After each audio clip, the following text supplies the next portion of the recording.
Coucou tout le monde, c'est On et bienvenue dans cette nouvelle vidéo. Aujourd'hui, je viens vous présenter le tout nouvel album avec la collection Sous l'océan. Le tuto sera très prochainement disponible aussi sur la chaîne en plusieurs parties. Voici comment la couverture se présente. Alors, je suis désolée pour les reflets, mais il y a un acétate. Je n'ai pas fait de shaker, mais on peut très bien mettre des sequins à l'intérieur. Donc ici, à photo simplement. Au dos, rien, tout comme la tranche. Finalement, je n'ai rien mis, j'ai laissé comme ceci. Rien n'empêche par la suite de rajouter le mot album ici, par exemple, ou un papier imprimé, surtout si on le range de manière à avoir quelque chose sur la tranche. Comme vous pouvez le voir, il est assez grand. J'ai utilisé du cardstock bleu foncé, du cardstock un peu caramel et toute la base est en blanc. Donc dans les vidéos tuto, je vais vous montrer les références des papiers que j'ai utilisés pour la structure. Il peut compter pas mal de photos, je vous aurais mis le nombre dans le titre. Je crois que c'est, alors je ne vais pas vous dire une bêtise, mais je crois que c'est à peu près 100 photos. Principalement des 9 par 13 cm. Les fichiers de découpe sont également en boutique. Alors quand on ouvre, voici ce que l'on a.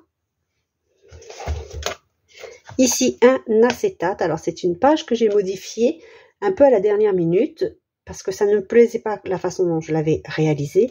Donc dans les tutos, je vous conseille toujours de regarder même en vitesse rapide si vraiment vous voulez le faire au cas où il y a un petit couac. Mais en général, j'essaye de me débrouiller dans les montages pour pas que vous perdiez de trop.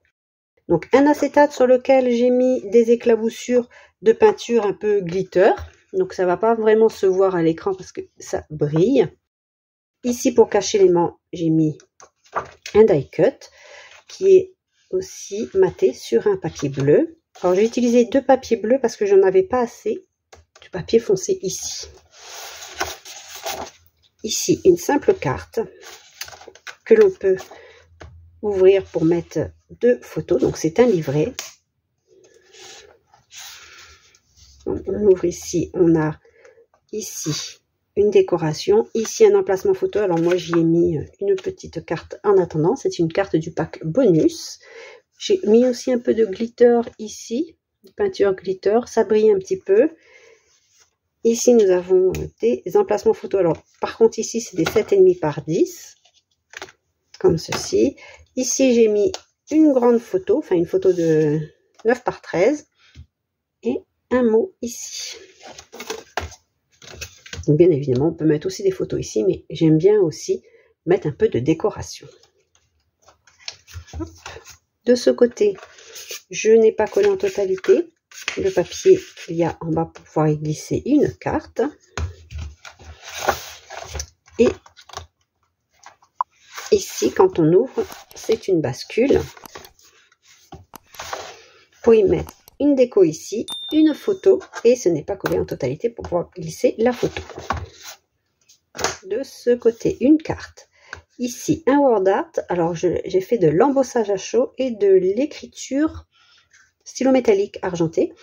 Et j'ai utilisé un stylo d'embossage et j'ai fait avec la machine. Après, j'ai rajouté la poudre et j'ai chauffé avec le heat gun, bien évidemment. Ici, pas de déco parce que nous avons un aimant, donc juste en haut et en bas. Ici, un mini pop-up. Vous voyez, ça se soulève.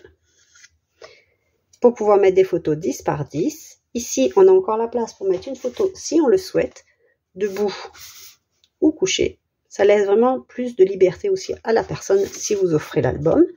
Ou même si vous n'avez pas tout de suite vos photos. Ici, c'est une pochette qui permet de glisser des tags, des cartes ou autres.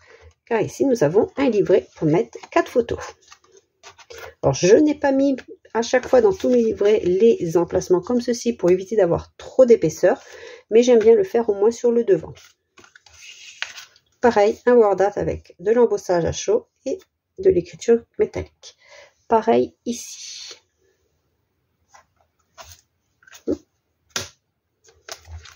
Ici, c'est aussi pour des photos 7,5 par 10. Donc, la page est maintenue par un système de coulisses. Donc, pour l'aimant ici, c'est optionnel, mais c'est pour éviter que ça ne glisse au cas où le papier n'était pas assez épais, par exemple, et qu'on ait mis trop d'aisance. ça permet aussi, lorsque l'on met l'album debout, que notre coulisse ne parte pas. Donc, le petit aimant, j'enlève la coulisse. Donc ici, on peut mettre 4 photos. Moi, j'en ai mis que 2. Des photos en haut, pareil en bas. Ici, une pochette pour y glisser une carte et une cascade pour des photos 9 par 13.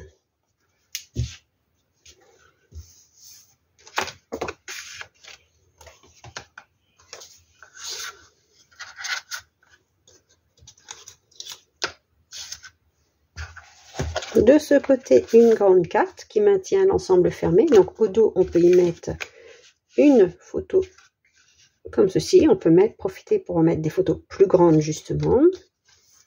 Ici, 2 photos. Ce n'est pas collé en totalité comme d'habitude pour pouvoir y glisser des cartes de journaling ou pourquoi pas une photo supplémentaire. Pareil ici, une photo et un système de coulisses pour mettre des photos. Et ici, ce n'est pas collé en totalité pour y glisser une carte ou pourquoi pas une photo. Pareil de l'autre côté. Avec toujours une petite carte de journaling.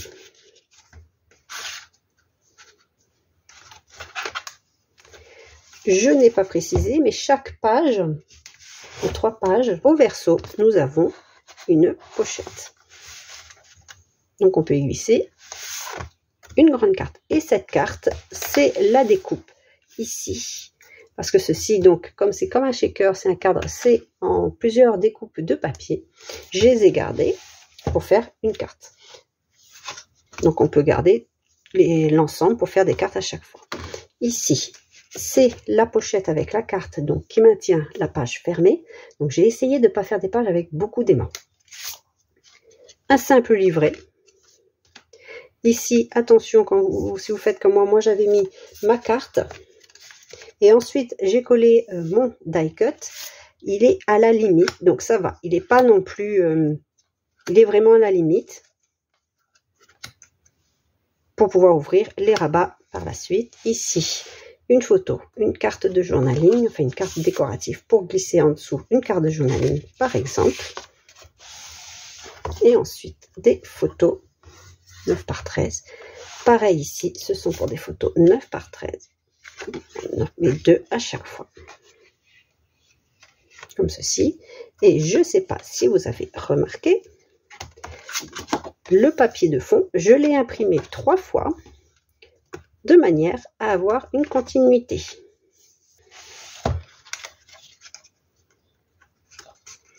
Et c'est la carte qui maintient l'ensemble. Avec des petites étiquettes. Alors ce sont les étiquettes estivales et il y a aussi d'autres sortes d'étiquettes comme celle-ci, qui celles-ci par contre sont comprises dans le pack bonus. Celle-ci c'est un pack vendu séparément parce que ça peut vraiment convenir à beaucoup de collections. Ici ça fait partie aussi du pack bonus. Nous avons par contre ici un aimant comme ceci. En haut 2 photos et je n'ai pas mis en bleu pour apporter un peu de légèreté. Ici nous avons une pochette. Ici un livret accordéon, j'y ai collé un petit die cut, donc c'est dans le pack extra cut, un onglet avec écrit photo dessus. Ici nous avons aussi encore 4 photos et ce n'est pas collé en totalité pour pouvoir glisser des cartes de journaling si on le souhaite. Et dans la pochette on peut encore mettre des emplacements photos ou des livrets ou des cartes, vraiment comme on le souhaite. Et en bas, c'est 2 emplacements photos. Je n'ai pas collé ici en totalité pour créer un passant afin de glisser une carte si on le souhaite. Ou pas, c'est vraiment comme on veut. Sachez que c'est une option. La dernière page. Ici, nous avons un cadre pour y glisser une photo 9 par 13 cm. Un word art, alors celui-ci par contre je l'ai fait en print and cut, donc c'est la possibilité avec ces word art. Vous avez le print and cut, vous pouvez utiliser du stylo, vous pouvez utiliser faire avec du foil, vous pouvez faire avec les deux. Moi j'avais fait donc de l'embossage et ensuite un stylo. C'est vraiment au choix, vous faites comme vous le souhaitez et c'est en fonction des outils que vous possédez pour vos machines.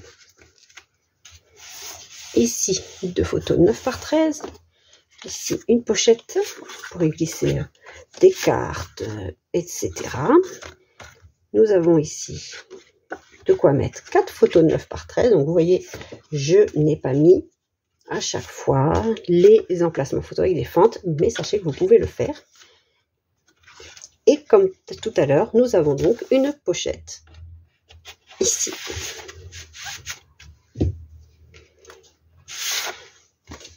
Vous pouvez même mettre un petit ruban, ce qui permettrait de retirer plus facilement la carte. Et enfin, la dernière page intérieure de couverture qui est exactement la même que devant, sauf que celle-ci n'a pas eu besoin d'acétate ni d'aimant. C'est ici qui est maintenu. Comme nous ne fermons pas la page comme ceci, je n'ai pas mis d'aimant. C'est une grande carte pour y mettre 2 photos. Donc, pas de déco ici pour éviter que ça ne gêne quand on va glisser à l'intérieur notre carte. Donc, je n'ai rien mis. Et comme tout à l'heure, c'est un système de bascule. Ici, on peut mettre une photo. J'aurais pu mettre aussi de la déco ici. Ici, ce n'est pas collé en totalité. Les papiers se suivent ici. Parce que nous avons un passant qui permet justement de glisser la grande carte. Et ici, vous voyez, je n'ai pas mis le papier parce que j'en avais plus aussi. Je suis vraiment arrivée au bout de mes papiers pour cet album. Donc, c'est pareil que pour le devant de couverture, l'intérieur devant. C'est pour des photos 7,5 par 10. Donc, ce sont des petits emplacements comme ceci que l'on ouvre, un peu comme un accordéon. Et comme devant, je peux encore mettre une photo si je le souhaite. Le papier décoratif le permet. Parce que vraiment ici, on n'a pas grand chose. Ou alors on cache un petit peu et on met dans l'autre sens. Ou on profite pour mettre une grande photo. Ici, donc quand on fait une bascule, on a ceci. Donc ce n'est pas collé en totalité. Une petite déco ici. Un papier décoratif ici.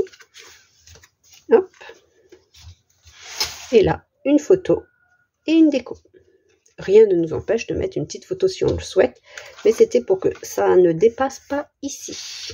Et voilà, j'espère que cet album vous plaît. Si vous allez suivre le tutoriel, n'hésitez surtout pas à le dire en commentaire. J'espère aussi que la collection Sous l'océan vous plaît également. Je vous dis donc à bientôt. Scrapez bien. Bye bye!